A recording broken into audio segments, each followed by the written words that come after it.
ओम शांति। 3 मार्च 2023।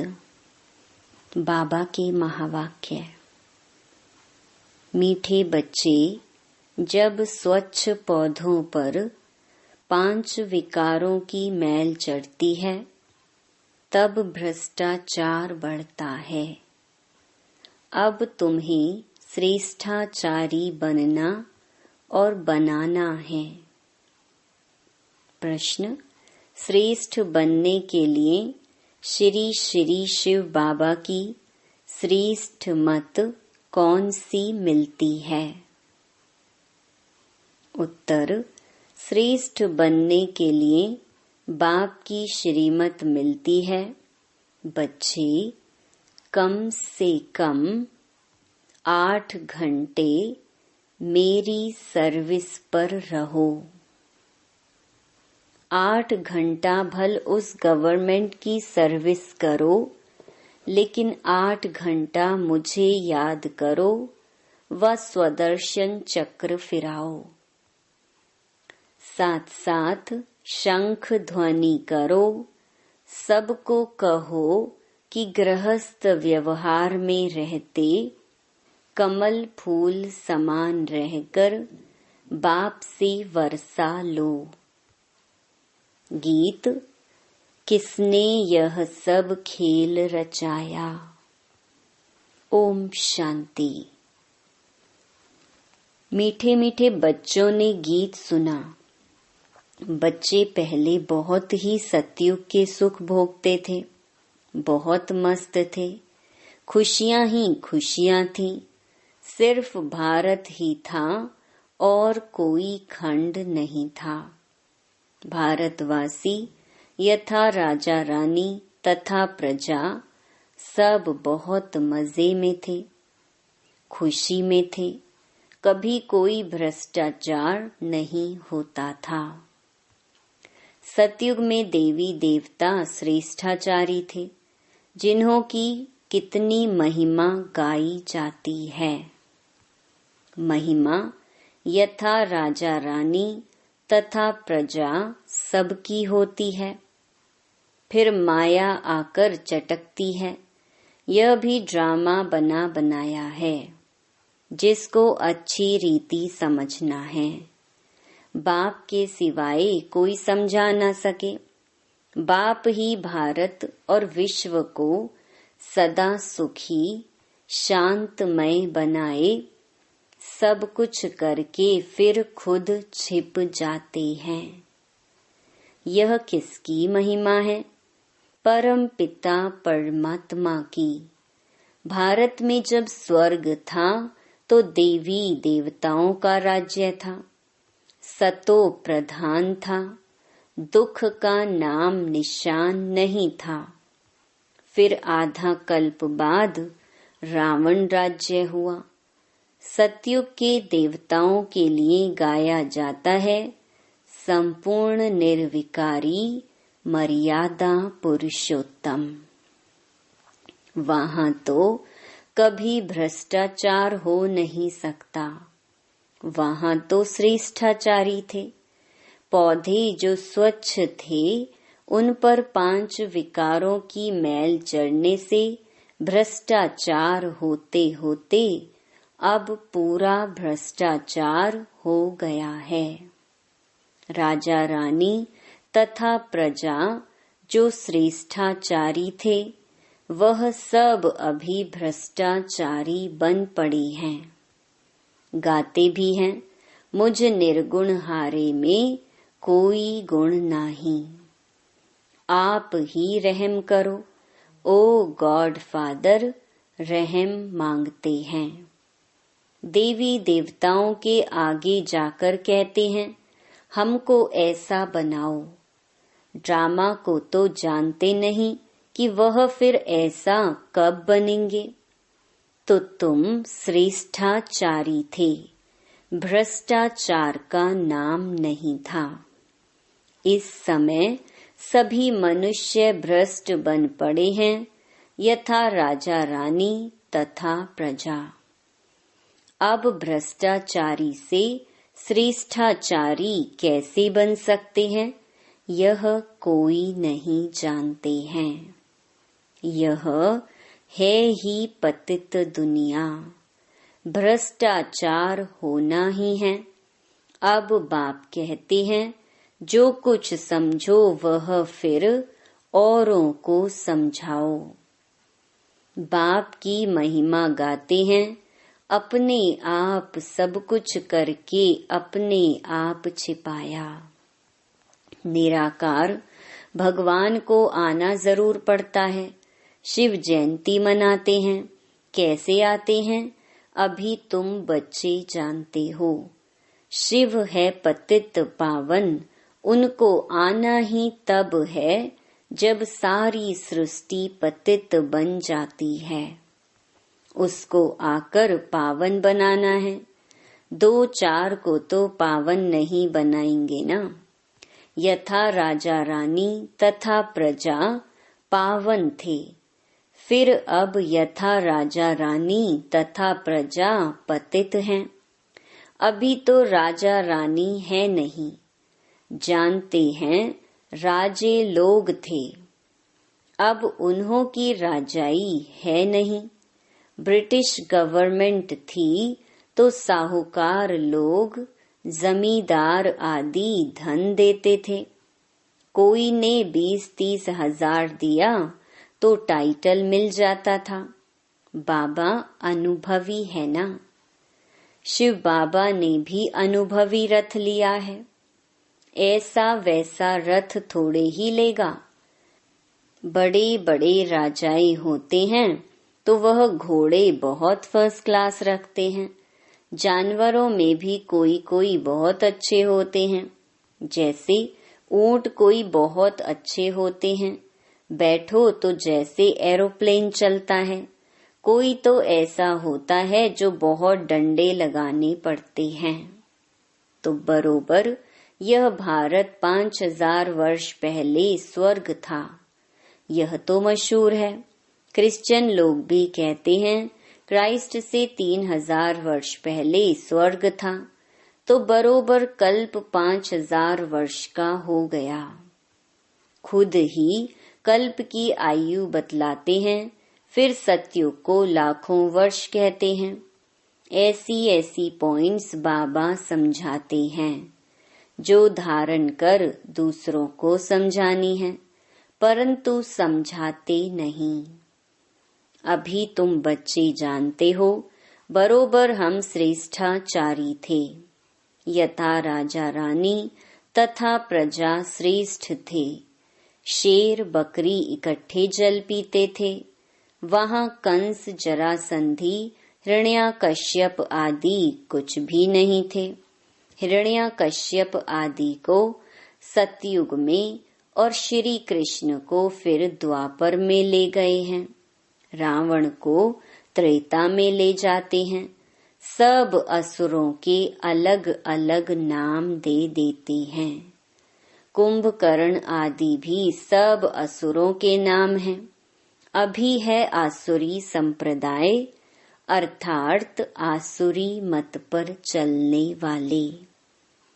अभी बाप आकर के श्रीमत देते हैं, जिससे तुम ब्राह्मण से देवता बनते हो। परमपिता परमात्मा ब्रह्मा के मुख कमल से ब्राह्मण, देवता और क्षत्रिय धर्म की स्थापना करते हैं। दूसरा कोई धर्म वहां होता नहीं। सतयुग त्रेता में तो दूसरा कोई धर्म स्थापन हुआ नहीं है। दोनों युग की एज तो एक जैसी 1250 वर्ष है। सतयुग में दैवी राज्य, त्रेता में क्षत्रिय राज्य, सूर्यवंशी और चंद्रवंशी। यह सूर्यवंशी और चंद्रवंशी राजधानी किसने स्थापन की?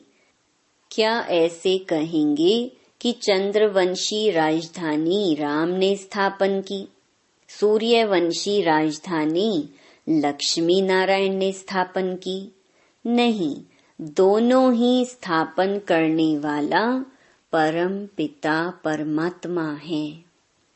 स्वर्ग का रचयिता है बाप। सतयुग त्रेता की राजाई रची है, गाया भी जाता है परम पिता परमात्मा ने ब्रह्मा मुख से ब्राह्मण, देवता और क्षत्रिय धर्म रचा। बाप कहते हैं, यह जो तुमको ज्ञान सुनाता हूँ, यह फिर प्रायलोप हो जाएगा। इस्लामी, बौद्धि आदि जो धर्म स्थापन करके गए हैं, उनका नाम, रूप, देश, काल आदि तो नहीं भूलेंगे। उनको तो सब जानते हैं ना। यह देवता धर्म मैं कैसे स्थापन करता हूँ, यह ज्ञान सब भूल जाएंगे। द्वापर में फिर कितने धर्म स्थापन हो जाते हैं। एक ही इस्लामी बौद्धि धर्म में यह सैकड़ों हो गए हैं। आपस में कितना लड़ते हैं। अभी तुम जानते हो बाबा कैसे सब कुछ करके अपने आप को छिपा लेता है।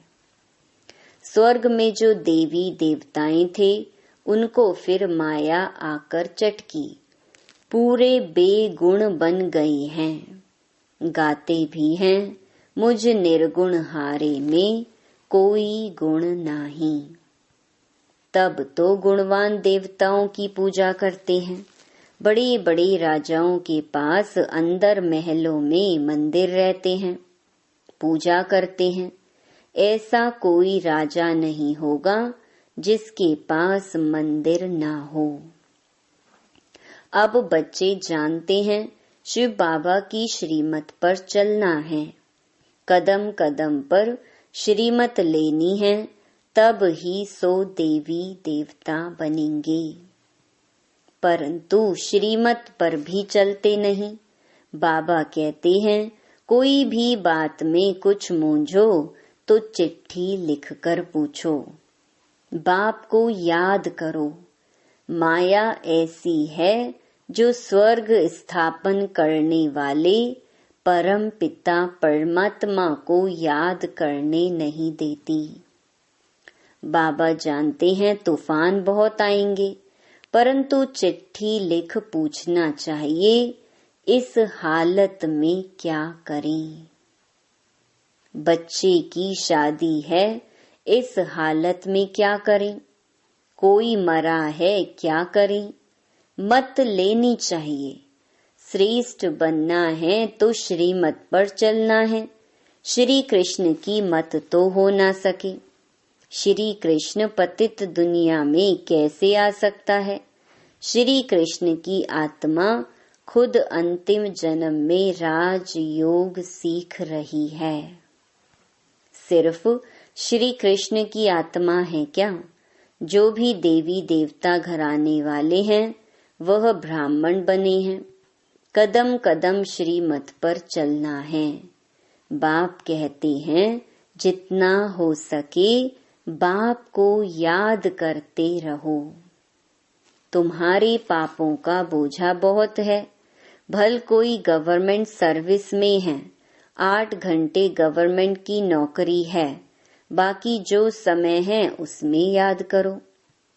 कम से कम 8 घंटा तुम मेरी सर्विस करो, बाप को याद करो, स्वदर्शन चक्र फिराओ, शंख ध्वनि करो। कौन सी? सबको कहो गृहस्थ व्यवहार में रहते, कमल फूल समान रह करके बाप से वर्षा लो। बाप स्वर्ग रचते हैं तो स्वर्ग का वर्षा मिलना चाहिए। भारत ही स्वर्ग का मालिक बनता है, अभी तो नर्क का मालिक है। नर्क में दुखी होते हैं, तब बाप को याद करते हैं, परंतु जानते नहीं कि बाप क्या देगा। बाप के लिए कहते हैं सर्वव्यापी है, भीतर ठिक्कर में है। बाप कहते हैं तुमने कितनी भूल की है, परंतु यह भी ड्रामा में नूंद है।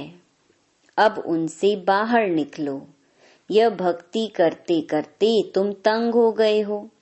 अभी भक्ति भी व्यभिचारी हो गई है। मौत आकर सामने खड़ा है तो श्रीमत पर चलना चाहिए। परंतु बच्चे ऐसे बाप को भूल जाते हैं। माया रावण का राज्य कैसे चलता है यह भी कोई जानते नहीं। रावण का बुत जलाते हैं, यह पीछे रिवाज निकला है। रावण को जलाते हैं परंतु हर वर्ष रावण बड़ा होता जाता है। आगे 10 फुट का बनाते थे, फिर 15 फुट का बनाया, फिर 50 फुट, एकदम छत जितना लंबा बनाते हैं। बुद्ध का भी बहुत बड़ा चित्र बनाते हैं। इतने बड़े मनुष्य तो होते नहीं। जास्ती में जास्ती मनुष्य 6 फुट होंगे। लक्ष्मी नारायण भी इतने ही होंगे। ऐसे नहीं वहां आयु बड़ी होती तो बड़े बन जाते हैं। नहीं, मनुष्य मनुष्य ही हैं। जैसे अभी देखते हैं भिन्न भिन्न वैरायटी हैं। कोई काले, कोई कैसे। भारत में सुंदर भी थे, अभी श्याम बने हैं। सुंदर बनाने वाला है बाबा। वह है हसीन मुसाफिर। वह तुमसे बात कर रहे हैं, उनको भूलना नहीं चाहिए। इनको साकार को भल भूल भी जाओ। हमेशा समझो बाबा हम सजनियों को खूबसूरत परी ज्यादा बनाते हैं। कहते हैं ना, एक तालाब है जहाँ डुबकी लगाने से मनुष्य परी बन जाते हैं। अभी तुम समझते हो ज्ञान सागर द्वारा ज्ञान की परी बन जाते हैं। अभी तो नर्क की परी हो ना। भल कितना भी कोई फैशन करे, पाउडर आदि लगावे, फिर भी है तो नर्क में ना। कोई से भी पूछो यह स्वर्ग है व नर्क है, कहते हैं साहूकारों के लिए स्वर्ग है। स्वर्ग नर्क को भी जानते नहीं। तो श्रीमत का ख्याल रखना चाहिए। श्रीमत को भी जानते नहीं। जिसने इतना श्रेष्ठ बनाया उनका नाम रूप गुम कर दिया है। गाते हैं तुम मात पिता हम बालक तेरे। अब माता किसको कहा जाता है यह तुम जानते हो। जरूर जिसमें बाप प्रवेश कर रचना रचते हैं उनको माता कहेंगे। यहाँ तुम समझते हो हम प्रजापिता ब्रह्मा की मुख वंशावली हैं। शिव बाबा के पोत्रे पोत्रियां हैं तो बाप के भी नाम हैं। बीच में बाप दलाल जरूर चाहिए जो तुम पोत्रे पोत्रियां कहलाओ। दादे से वर्षा लो तो यह दलाल है। इनसे वर्षा नहीं मिल सकता। इनको भी वर्षा शिव बाबा से लेना है। शिव बाबा की मत पर चलना है। तुम्हें ब्रह्मा के द्वारा शिव बाबा से वर्षा मिलता है। परंतु बाबा कहते हैं तुम इनको भी भूल जाओ। शिव बाबा से तुमको मत लेनी है। शिव जयंती मनाते हैं परंतु बिल्कुल जानते नहीं। स्वर्ग बनाने वाले बाप का यादगार गुम कर दिया है। नरक बनाने वालों के यादगार रख दिए हैं। दिन प्रतिदिन भ्रष्टाचार होता जाता है। कोई को अगर क्रोध आता है तो समझना चाहिए हमारे में यह भूत है। फिर हम श्रेष्ठाचारी कैसे कहला सकते। तुम्हें श्रेष्ठाचारी बनने का पुरुषार्थ जरूर करना है। अच्छा, मीठे मीठे सिकिलधे बच्चों प्रति माता पिता बाप दादा का याद प्यार और गुड मॉर्निंग। रूहानी बाप की रूहानी बच्चों को नमस्ते। धारणा के लिए मुख्य सार। पहला, बाप की याद और ज्ञान सागर के ज्ञान से सुंदर ज्ञान परी बनना है। कदम कदम पर शिव बाबा की मत जरूर लेनी है। दूसरा, श्रेष्ठाचारी बनने के लिए अंदर से भूतों को निकाल देना है। कोई भी भ्रष्ट बनाने वाला काम नहीं करना है। वरदान, समस्याओं रूपी पहाड़ को उड़ती कला द्वारा सेकंड में पार करने वाले सहज पुरुषार्थी भव। हिमालय पर्वत जितनी बड़ी समस्या को भी पार करने के लिए उड़ती कला की विधि को अपनाओ। सदा अपने सामने सर्व प्राप्तियों को इमर्ज रखो और उड़ती कला में उड़ते रहो तो समस्या रूपी पहाड़ को सेकंड में पार कर लेंगे। सिर्फ वर्तमान और भविष्य प्रारब्ध के अनुभवी बनो। जैसे स्थूल नेत्रों द्वारा स्थूल वस्तु स्पष्ट दिखाई देती है, ऐसे बुद्धि के अनुभव के नेत्र द्वारा प्रारब्ध स्पष्ट दिखाई दे।